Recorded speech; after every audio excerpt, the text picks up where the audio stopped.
মিরপুরে চলছে বাংলাদেশ দলের অনুশীলন। নেটে ব্যস্ত ব্যাটাররা, কিন্তু একটা বিষয় কি লক্ষ্য করেছেন?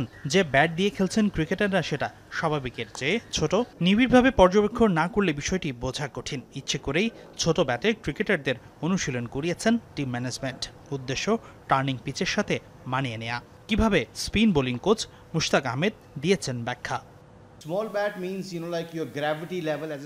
ছোট ব্যাটের অর্থ হলো স্পিনারদের গ্র্যাভিটির কাছে গিয়ে মোকাবেলা করা, অর্থাৎ কোমর বেশি বেন্ড করে খেলা। বল যখন টার্ন করে তখন ফুট মুভমেন্ট সঠিক না থাকলে বড় রান করা অসম্ভব। ছোট ব্যাটে কাজটা আরও কঠিন। ব্যাটারদের প্রস্তুত করতে এই ড্রিল। তবে এদিন ওয়ার্ম আপের পর লম্বা ফিল্ডিং সেশন করেছে বাংলাদেশ। সব শেষে হয়েছে ব্যাটিং আর বোলিং। তবে অন্য সাধারণ সেশনের চেয়ে ছিল কিছুটা আলাদা।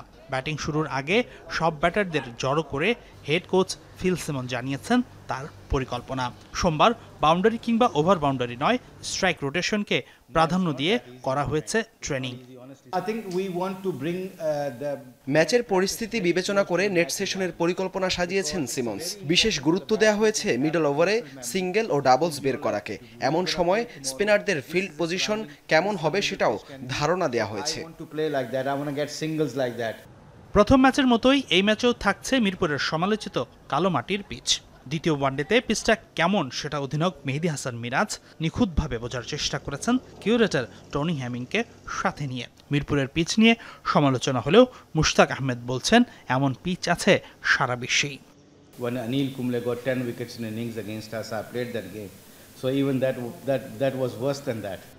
দ্বিতীয় ম্যাচে ঘুরে দাঁড়াতে চায় ক্যারিবিয়ানরাও, কিন্তু সেই লড়াইয়ে উইকেটকে অজুহাত হিসেবে দাঁড় করাতে নারাজ দলটির অলরাউন্ডার খারি। আমরা ভারত থেকে এখানে এসেছি।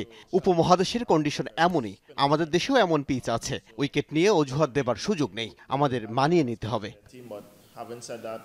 তৃতীয় ম্যাচে বাংলাদেশ একাদশে পরিবর্তন নিশ্চিত। 11-এ নাসুম আহমেদের অন্তর্ভুক্তি প্রায় চূড়ান্ত, হতে পারে আরও একটি বদল। হাসিনুর রহমান, যমুনা স্পোর্টস, ঢাকা।